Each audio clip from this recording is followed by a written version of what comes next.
students. Hope you all are keeping well and putting all your hard work and dedication to get good marks in your 10th academics. बच्चों आज हम हमारी स्पर्श पाठ्य पुस्तक से एक बहुत ही रोचक पाठ पढ़ने जा रहे हैं जिसका नाम है ततारा वामेरो की कथा। ये कथा बहुत ही रोमांचक है और एक लोक कथा है जिसे हम अंग्रेजी में फॉक टेल के नाम से जानते हैं। और इस कहानी का संबंध हमारे देश के अंडमान एंड निकोबार आइलैंड से संबंधित है। इस पाठ के लेखक हैं लीलाधर मंडलोई। तो चलिए, पाठ को समझने से पहले इस पाठ के लेखक के बारे में कुछ मुख्य बातें जान लेते हैं। देखिए, बेसिकली लीलाधर मंडलोई जी एक कवि के रूप में हमारे सामने आए हैं। उन्होंने छत्तीसगढ़, जो कि हमारे देश का बहुत इम्पोर्टेंट स्टेट है, बेसिकली ट्राइबल कम्युनिटीज़ यहाँ बहुत रहती हैं, उनके जनजीवन का वर्णन किया है। लोकगीत, लोक कथा, डायरी लेखन, आलोचना लेखन बेसिकली उनकी राइटिंग स्किल्स रही हैं। तो बच्चों आप देख सकते हो कि लोकगीत, लोक कथा साहित्य में लीलाधर मंडलोई जी ने बहुत कुछ लिखा और ये हमारी प्रस्तुत कहानी भी एक लोक कथा है, अर्थात लोगों में प्रचलित कहानी। देखिए बच्चों, ये कहानी बेसिकली एक प्रेम कथा है जो कि इस कहानी के लीडिंग कैरेक्टर ततारा जो कि एक पुरुष है और वामेरो जो कि एक स्त्री है, उनकी प्रेम कथा का बयान करती है। देखिए बच्चों, प्रेम उन्मुक्त होता है, उसे हम किसी भी बंधन में नहीं बांध सकते। और यदि प्रेम में कोई रूढ़िवादी परंपरा आ जाए, अर्थात कोई ऑर्थोडॉक्स बिलीव आ जाए, तो उसे तोड़ना बहुत जरूरी है।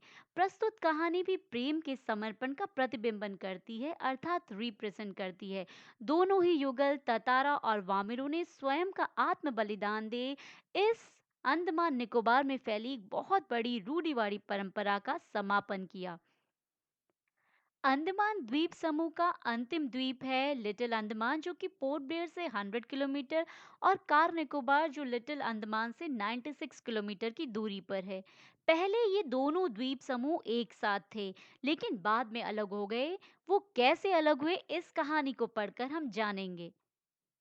दोनों द्वीप जब साथ में थे तब की ये कहानी है। इस द्वीप समूह में एक बहुत ही सुंदर, आकर्षक, अट्रैक्टिव युवा ततारा नाम का पुरुष रहता था, जो निकोबार के लोगों के द्वारा बहुत ही सम्मानित था। सभी लोग उससे बहुत प्रेम करते थे। हर त्योहार में उसे आमंत्रित किया जाता था क्योंकि ततारा का स्वभाव बहुत ही विनम्र, नेक और आत्मीय था। वो बहुत ही हेल्पफुल नेचर का व्यक्ति था। कहा जाता है कि उसके पास एक लकड़ी की तलवार थी जिसके पास बहुत सारी मैजिकल पावर थी। नो डाउट उसकी मैजिकल पावर को किसी ने देखा नहीं था, लेकिन लोगों का मानना था कि ये तलवार बहुत शक्तिशाली है, इसलिए ततारा हमेशा उसे कमर में लगाए रखता था।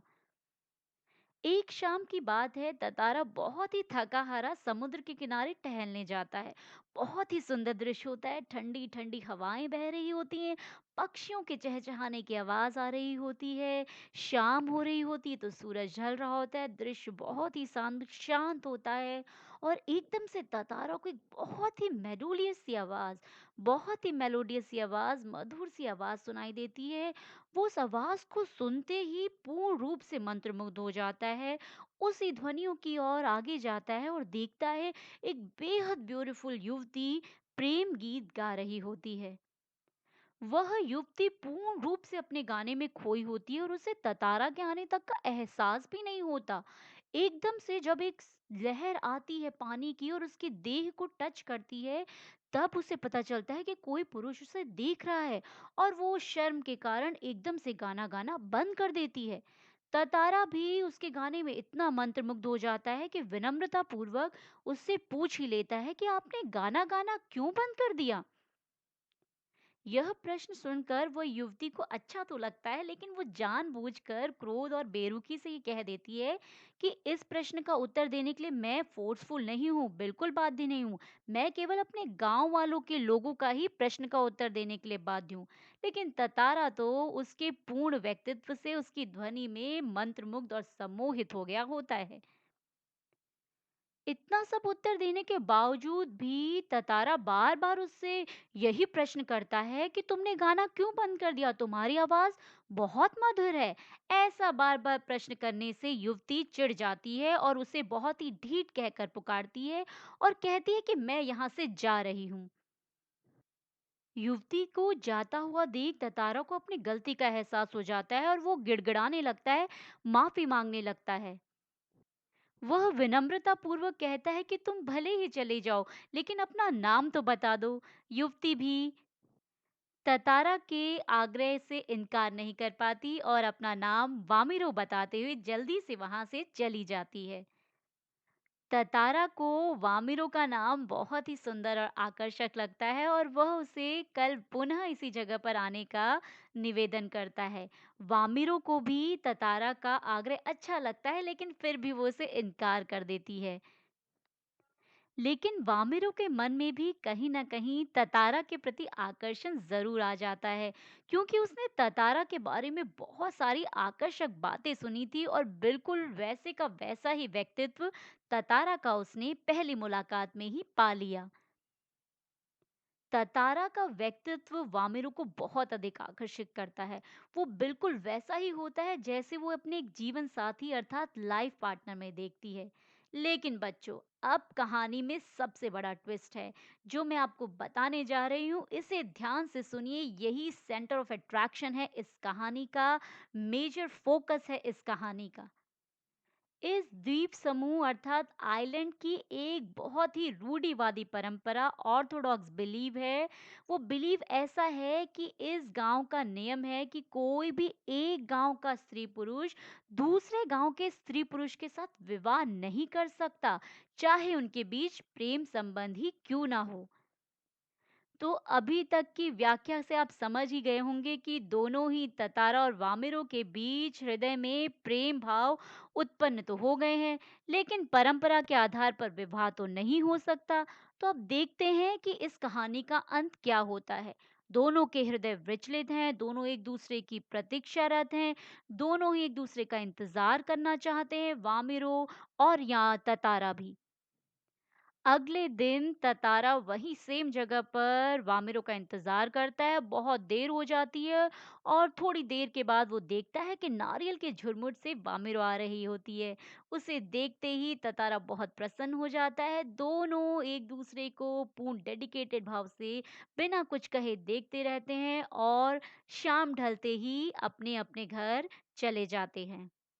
अब देखिए, इस तरीके की दिनचर्या उनकी प्रतिदिन की हो जाती है। प्रतिदिन दोनों एक दूसरे से मिलते हैं और धीरे धीरे दोनों के गांव लपाती और पासा में ये बात फैल जाती है। आप जानते ही हैं, प्रेम छुपाने जैसी बात नहीं है, सब लोगों को पता चल जाता है। लोग उन्हें बहुत समझाते हैं कि तुम्हारा प्रेम विवाह में कभी परिवर्तित नहीं हो सकता, लेकिन दोनों प्रेम में इतने डूबे होते हैं कि किसी की बात नहीं सुनते। अंडमान और निकोबार आइलैंड का मेजर फेस्टिवल है पशु पर्व, जिसे एनिमल फेस्टिवल भी कहा जाता है, जिसमें हट्टे कट्टे पशुओं को प्रदर्शित किया जाता है और हट्टे कट्टे पुरुषों के साथ उनका शक्ति प्रदर्शन भी होता है। अब यहाँ भी ये कार्यक्रम हो रहा होता है जिसमें भोजन, नृत्य, संगीत सब होता है, लेकिन ततारा और वामिरो का ध्यान इस पर्व में ना होकर एक दूसरे की प्रतीक्षा में लगा होता है। वामिरो नारियल के झुरमुट से ततारा को देख रही होती है, ततारा भी उसे देख रहा होता है। क्योंकि बहुत समय से दोनों की मुलाकात नहीं हुई होती है, इसलिए वामिरो ततारा को देखकर इमोशनल हो जाती है और बहुत जोर से रोने लगती है। देखिए, जहाँ प्रेम होता है वहाँ केयर जरूर होती है। ततारा वामिरो के इस रुदन को बिल्कुल बर्दाश्त नहीं कर पाता और वो जैसे ही उसे चुप कराने के लिए पहुंचता है, तब तक वहां पर वामिरो की माँ आ जाती है, बहुत क्रोधित हो जाती है और वहां पर ततारों को अपमानित करने लगती है। देखिए, वामिरो की माँ ततारा का बहुत अपमान करती है और इसमें आसपास के सभी लोग इकट्ठा हो जाते हैं। सभी लोग मिलकर वामिरो की माँ का साथ देते हैं। ततारा को खूब भला बुरा सुनाया जाता है। ये सब सुनकर ततारा बहुत खींच जाता है, बहुत फ्रस्ट्रेट हो जाता है। उसे बहुत गुस्सा आने लगता है और इस गुस्से में वो जो तलवार, वो चमत्कारी तलवार जो हमेशा अपने कमर में लगाए रखता है, उसे हाथ में ले लेता है और क्रोध में धरती पर गाड़ देता है। ततारा अपनी पूरी शक्ति से लकीर खींचने लगता है। वो पूरी तरीके से काँप रहा होता है, हाँफ रहा होता है। सभी लोग आश्चर्यचकित हो जाते हैं, शांत हो जाते हैं क्योंकि आज तक उन्होंने ऐसा दृश्य देखा ही नहीं होता है। और आश्चर्य की बात ये है कि जहाँ वो लकीर खींचता है, वहाँ दरार पड़ने लगती है और ऐसा लगता है कि जैसे धरती 2 टुकड़े में बँटने लगी है। ततारा पसीना-पसीना हो जाता है, धरती फटने लगती है और 2 टुकड़ों में वास्तविक में बदल जाती है। एक टुकड़े की तरफ ततारा हो जाता है और एक धरती के टुकड़े की तरफ वामिरो हो जाती है। यह दृश्य देखकर वामिरो जोर-जोर से चिल्लाने लगती है। वो बार-बार ततारा को पुकारती है। सभी लोग भयभीत हो जाते हैं। उन्होंने आज तक ऐसा दृश्य देखा ही नहीं होता है और मानिए ततारा को तो जैसे होश ही नहीं रहता है। वो बिल्कुल बेहोशी में ये सब करने लगता है। दुर्भाग्यवश ततारा की तरफ की जो भूमि होती है वो समुद्र में धंसने लगती है। वो यह देखकर छटपटाने लगता है और वामिरों की तरफ छलांग मारने की कोशिश करता है, लेकिन दुर्भाग्यवश असफल रहता है और समुद्र की सतह में फिसलता हुआ समुद्र में चला जाता है। उसके मुंह से केवल एक ही शब्द निकल रहा होता है और वो है वामिरों का। वामिरों के मुंह से भी केवल ततारा का ही शब्द निकल रहा होता है। ततारा पूर्ण रूप से लहूलुहान हो जाता है, उसके शरीर में खून ही खून बह रहा होता है और वह उस भूमि के कटे हुए भूमिखंड के अंतिम छोर एंड में पहुंच जाता है और बहता हुआ समुद्र की लहरों में कहाँ जाता है, कुछ पता नहीं चलता। ततारा को खोने के बाद वामिरो भी अपनी सुध-बुध खो बैठती है।